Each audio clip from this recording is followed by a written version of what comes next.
Hi everybody. So today we are going to be talking about coding. Not coating, coding, C-O-D-I-N-G. And I'm going to start the process here a little bit. We're going to be using something called an OBDLink CX. There are a bunch of different products like this. I will put a link in the description to what I'm using, but also a link to a site where you can find other ones that will work with this. And we're going to be using a software that's called Bimmer Code, and that's available in the App Store for iOS and Android. I'm going to be using an iPhone in this, and I'll record my screen and show you what that looks like. But what coding does is it enables us to change options in our cars. So from the factory, the car comes programmed with a lot of settings. And many of those settings are adjustable. You can do it through the radio in your car in some cases. You can do it through the dashboard in some cases. In other cases, you have to take it to a dealer or to somebody with a computer that can make modifications or changes. Options that you might want to change, maybe you want to make it so that when you press the lock button, your mirrors fold in. Or when you press and hold the lock button, that all of your windows roll up if they're down. Or if you press and hold the unlock button, that it rolls down all of your windows. Maybe you want to change other options, like you want to say, I don't want Eco Stop Start to be enabled when I first start my car. I would rather it just be left in the last mode that it was in. Or I don't want my car to always start in green mode or eco mode, or in this case, mid mode it's called in the Mini. So we can change a lot of those options. BMW gives you lots of things that you can change through these Bluetooth adapters. Other manufacturers do as well. So BMW Mini is going to be with one of these, and the Bimmer Code app. If you're a fan of Volkswagen, there's an app called OBDLink that you can use on Volkswagen and Audi products.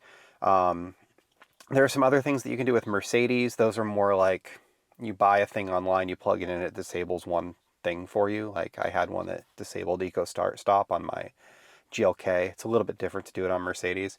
But we're going to get started here, and I'll show you what this looks like. So I'm going to take this and I'm going to plug it into my OBD2 plug, which is underneath the driver's side dash. So plug that in. And we are going to press the car on button to turn the car on. We're not going to start the car, we're just going to turn it on. We'll start my screen recording. So the Bluetooth adapter is about 70 bucks, and the app, it's been a long time since I bought the app. I think it was like $60 when I did. So when you first open the app, it's going to bring you to a page that says connect. If you've never connected before, there's a little gear icon on the lower right hand corner, and you can pair it with your Bluetooth device. My app, when I opened it up, told me there's an update, so it's going to download the update.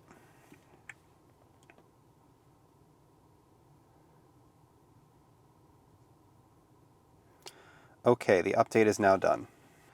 So now we're going to click connect, and it's going to connect to my Bluetooth adapter.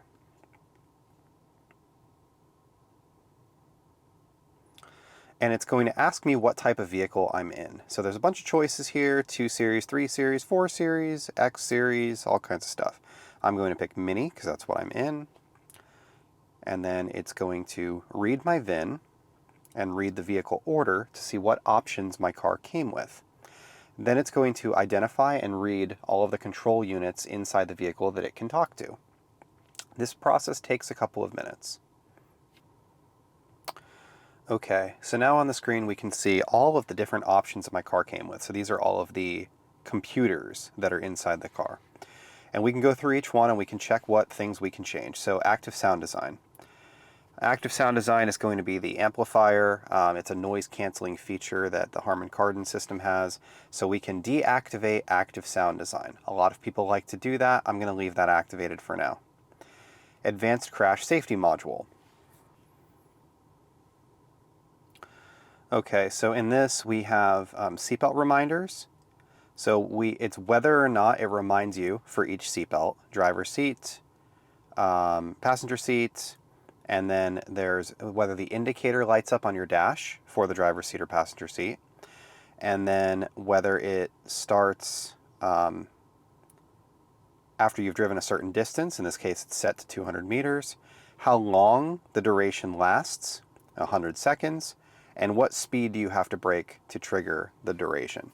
So you could say, like, I don't know, if there was a situation where you regularly hopped in your car and drove it for very short, small distances in a closed place, or maybe, I don't know, maybe you take your car to a racetrack on the weekends and you've got a harness in your car or something like that, and you want to disable the warning for the seatbelt so that it's not dinging at you while you're trying to drive around a racetrack because you don't have the normal seatbelt plugged in.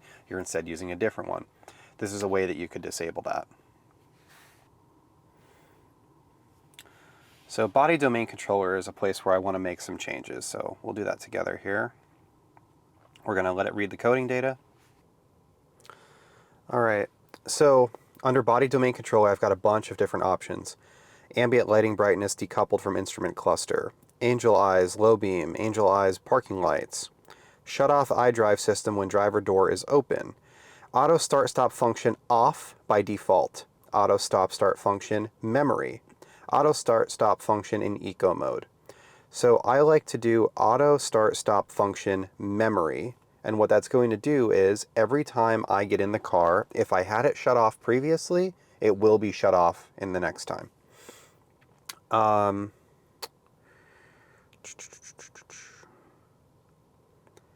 Okay, convenient opening. So convenient opening is if you press and hold the unlock button, it will open up the windows for you.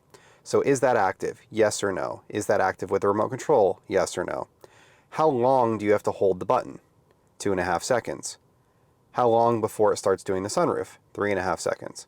Is convenient closing active? Can you do it with the remote control? We're going to make that one active. And convenient closing with comfort access.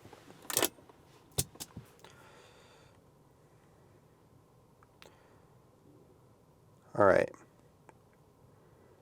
You can adjust your daytime running lights, the light mode, whether it unlocks doors automatically, whether it uses the horn when it's locking and unlocking whether it blows the horn if you lock the car while the engine is running, whether it...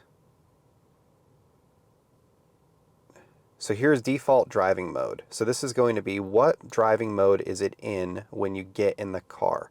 So right now it's set to comfort, which is technically what we would call mid in the Mini world. Sport is sport. Eco Pro is the eco mode. I like to enable driving mode memory and just do always. So basically what'll happen is if I leave the car in sport, I'll come back, it'll be in sport. If I leave the car in comfort, I come back, it'll be in comfort. So it's always in the mode that you left it in last. LED conversions. This can be useful if you've got a car that you're retrofitting. So let's say your car came with side markers that are not LEDs, and you want to add LED side markers. Well, you put those in and it blinks really fast. You can adjust that here. So I did that actually on my last Mini.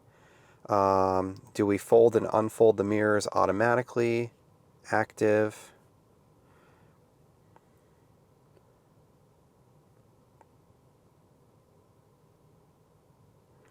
Here you can adjust the temperature of your heated seats. How long before it opens the trunk? Do you have to press the button?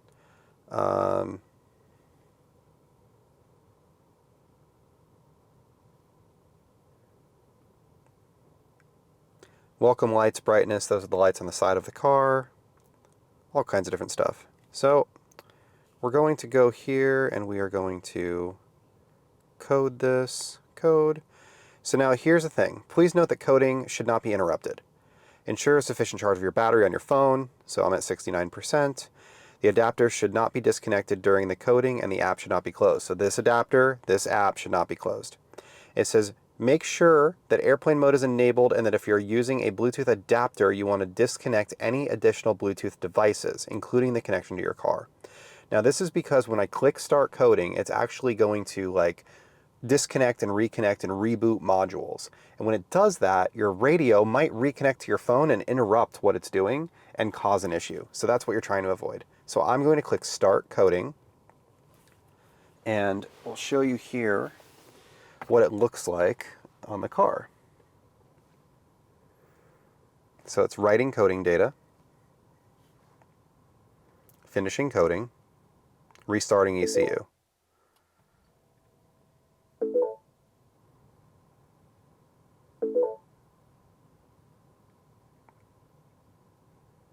It's going to give you a whole bunch of malfunctions. Coding completed successfully. Now, something important to note is that this takes backups, so you can actually see the backup before we changed anything of the initial read. So, see here we've got some malfunctions that are listed and stuff like that. Now those will go away. We'll just shut the car off and turn it back on. But let's go through a couple more of these. So warning chime, we can set whether the warning chime is the Mini chime or the BMW chime or the Rolls-Royce chime. So the little doo-doo-doo that you just heard. There's different animations. There's all kinds of different stuff. Sport displays in the HUD. Active cruise default distance. That's a good one. So when you enable active cruise, it follows the car at a preset distance. And it looks like, as a default, it was set to level 4, which is the furthest away. So every time I enable active cruise, I have to tighten it up so that it follows the car, not half a mile behind them. So you can set that to 1. So like this easy seat entry movement. So this is where the seat's going to move back when you get out of the car. And then when you get in it and you turn the ignition on, it moves up to the driver's, to the steering wheel. A lot of Mercedes do that. My old Mercedes did. It's a nice feature to have. Obviously, it's only going to work on cars that have power seats because it needs to be able to move the seat. But you can't set that in the Mini without having this coding thing. So we're done here. I'm going to disconnect from the car, and then I'm going to we're going to shut the car off. Going to open the door. We're going to turn the car back on.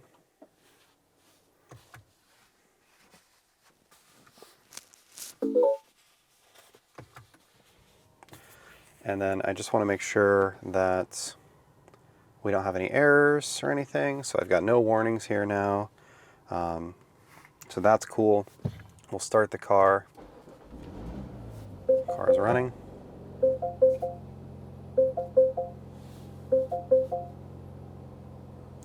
All right. So now I want to show you one other app that I use all the time. It's called BimmerLink. It's made by the same company. So it's this one here. And BimmerLink is actually a really cool app for getting data about your car. So it's not really for making changes, although you can reset service. So if you do like an oil change or you change a battery, your battery under the hood, you actually have to code it. You can do that through BimmerLink, but BimmerLink is more about data.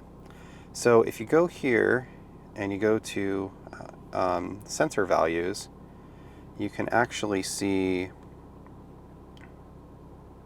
here, let's do this. We're going to go to edit and we're going to add sensor values.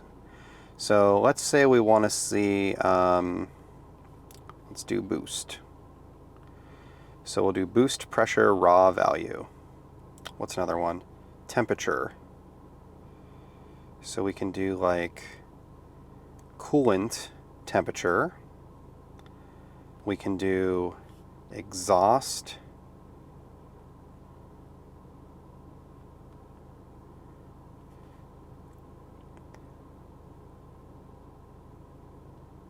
Exhaust gas temperature.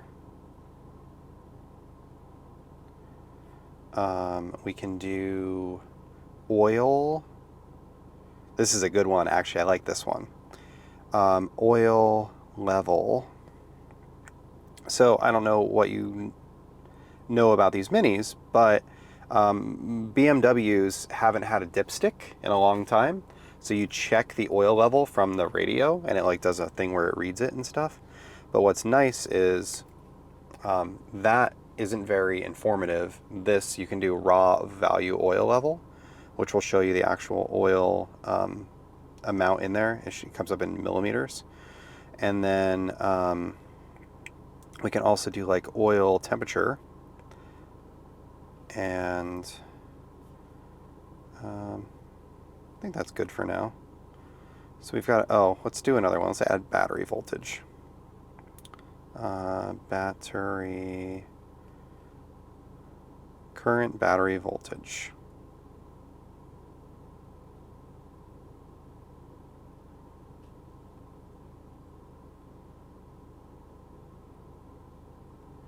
And then done. All right, so now when we hit done, we get this dashboard. And we can change a couple of things, like we can change the units. So you can actually set whether you use miles per hour, what temperature unit you want, what volume unit you want, gallons or liters, all kinds of different stuff like that. So let's go back in here, let's connect again. So it should default to opening up our dashboard that we just saved.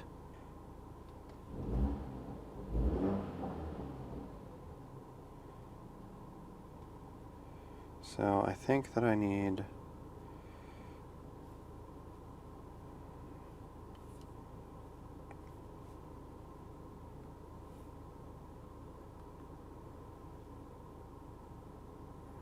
I want this one. It doesn't hurt anything to put the wrong sensor in. You just might not get any data if your car doesn't have it. Yeah, see, mine doesn't show up there. So I guess millivolts is the only one that I'm going to be able to do. But anyway, so we can see things like coolant temperature, we can see our oil level, we can see our boost pressure. Give it some gas there, you see the boost building. Our exhaust gas temperature, you see that going up. And our fuel tank level in gallons, which is nice.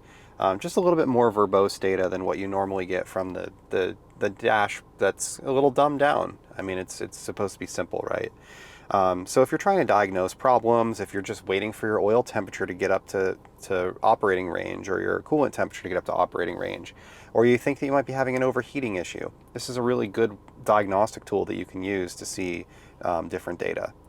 So that's all I have for today. I really appreciate you hanging out with me and checking this out. Like I said, I'll put links in the description to the products that I used. These are not the only ones that can be used, of course. There are other apps out there, I'm sure. This is just the one that I use. I've had excellent luck with it. I've had literally 0 issues, which I can't say about many things that are technologically related. So it works really well. I haven't run any problems. It's honestly not to say that you won't. You might. But this is my 3rd Mini that I've coded with the same process, using the same